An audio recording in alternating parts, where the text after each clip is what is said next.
Welcome back to another episode of Basically Ella, where we are going to go through some basic steps to make you not so basic. This is a weekly show that comes through, and we go. This is our weekly segment where we're going to go in depth, step by step, little tutorials focusing on a feature of the face. And I'm sure you can tell where we're going to focus today. Not only will the headline of the video tell you, but you are correct. I have no eyebrows on today. Now, eyebrows is one thing that I do get asked quite a lot, not as much as eyelashes and red lipstick, but eyebrows are essential. They frame the face, and they can be very difficult and intimidating for people.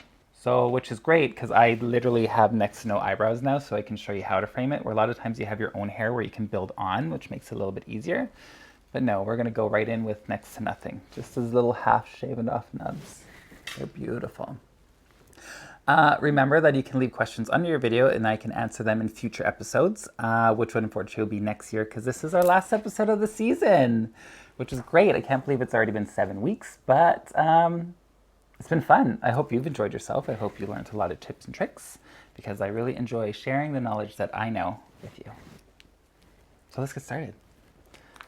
All right, so we're going to basically show you how to map out the brows first. And we're going to just use a soft pomade. Oh my goodness.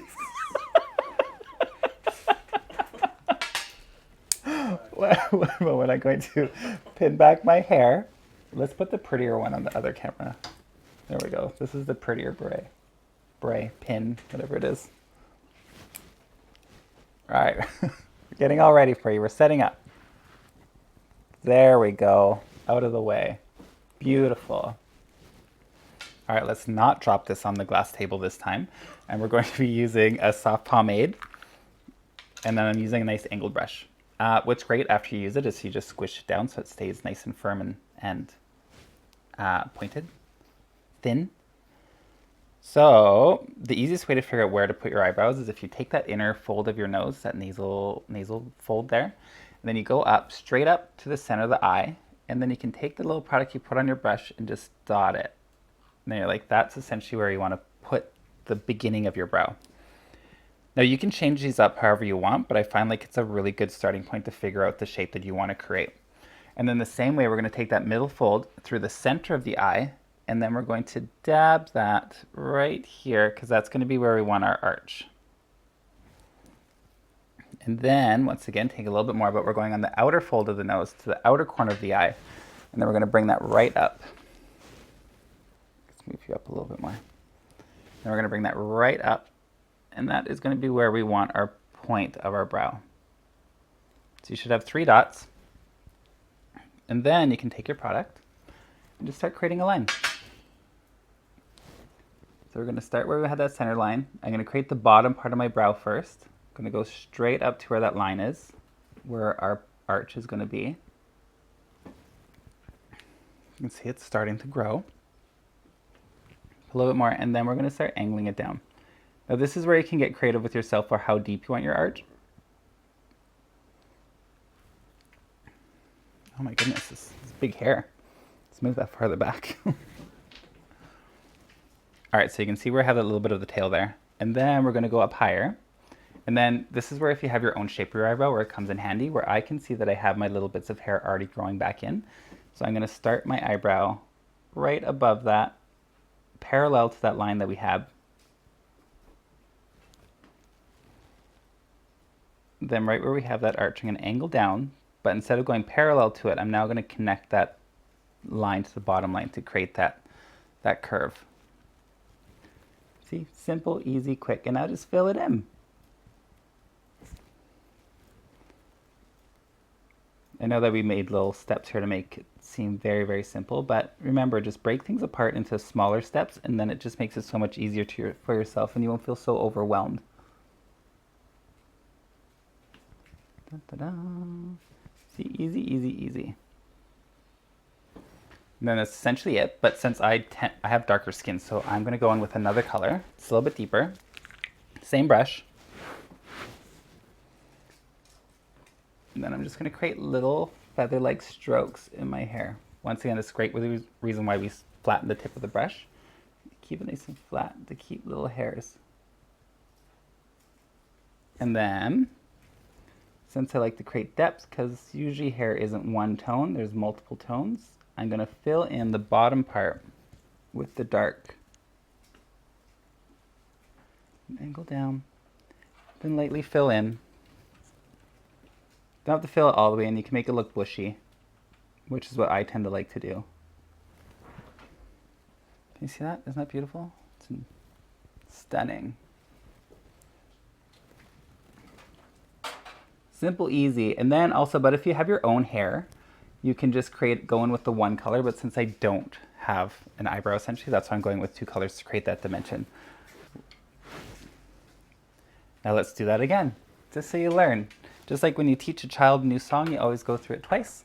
Not saying that you're children, but we're gonna do that with the eyebrow. So once again, this nasal there, corner of the eye, straight up, dot, that's where I want the beginning of the brow.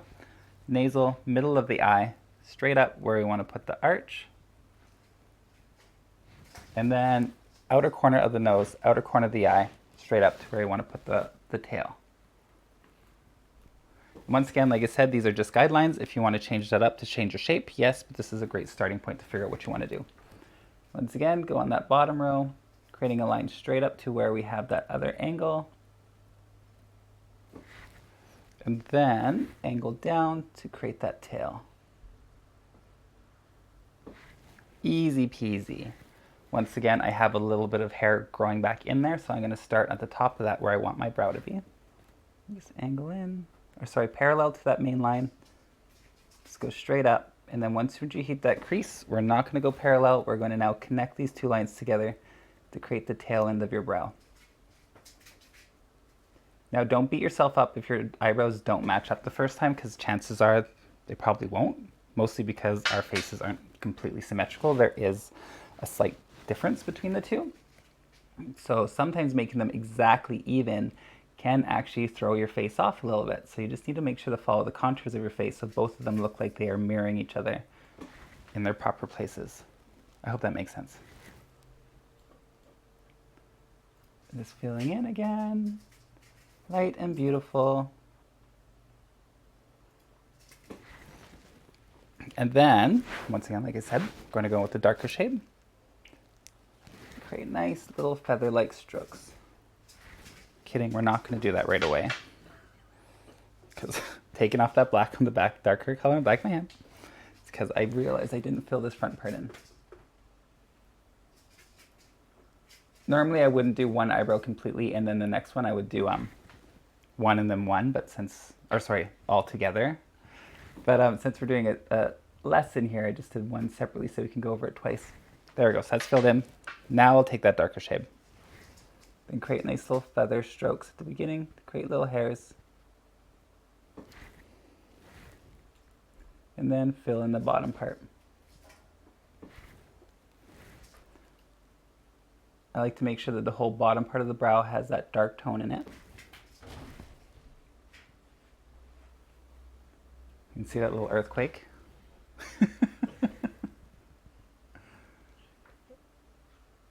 All right, and then, yeah, make sure it's all dark on the bottom, and then I like to flick it upwards so it has like that slightly bushy feel to it with the darker shade, because we have that lighter shade as a base. Or a base shape, shall we say, and then I'm creating dimension with this other color. And then we'll take a step back, look in the mirror, see if I need adjustments. While I'm looking at it directly, I can definitely see that this one is starting a little bit farther over. So instead of like freaking out, all I'm going to do is create one more feather stroke a little bit closer. And then that essentially just added it all in, tied it all in, made it seem a little bit more centered in my face. Don't have to worry, don't freak out. Remember, makeup should be fun. Don't take it too seriously unless it's your job. Not your job to be a Karen, but you know, your job to do makeup on someone. You know, you don't want someone going in and constantly complaining. One thing that we're going to tell a story now before I keep going. I've done makeup on a lot of people, and the one thing that really bugs me is when someone does makeup is when they are done and then they look at the mirror like this. They're like, this part is a little off to this part. I'm like, listen, lady, take a step back. No one is looking at your face like this. I was like, but if you look back, look at yourself, you're going to notice that things flow and look really easy on the face, and that's an easiest way to just like realize that your makeup's great. You're just nitpicking on parts that don't need to be nitpicked. Like right now, I think my eyebrows look fantastic. They look full. There is a few parts that, kidding. Let's add a little bit of darkness right there. And this is a good way where you take a step back and have a look, you know? You want to see where things are going to flow. There we go. Simple and easy. You got yourself some new eyebrows. And then to tie it all in, because once again, like I said, I like to keep my highlight the same as my brow highlight to tie it all in together. I'm using the same highlight I put on my cheek, just to highlight under the brow bone. Because we want to bring that feature forward. And it's the same highlighter I used all season. So once again, I'll change up my products next season. I just absolutely love this and I'm in love with it right now. That's why it's always being used. There we go. Tie everything in. If you want, you can tie a little bit into your inner eye. We're going way beyond the eyebrows right now. Voila. Beautiful. Stunning. Now you're all set to slay the day. So I feel like since the very beginning, since we started 7 episodes, we covered lips, we covered eyelashes, we covered eyeshadow, eyebrows, contour. You are ready to have a perfectly beautiful, good face. Not that your face isn't beautiful already, but we're just going to amp it up, make it look not so basic. Does that sound good? That didn't sound that great. Not calling you basic. We're just amplifying your natural beauty. There we go. But thank you for tuning in to Basically Ella. Remember that we are done for the season. So if you want to see anything specific you want to do, just write it in the comments. Otherwise, we're just going to keep doing things that I love or things that I've had a lot of comments about in my day-to-day life. Anyways, just write something down. I can do that. I'm really easy. But yeah, thanks for coming in. We'll see you next season on Basically Ella.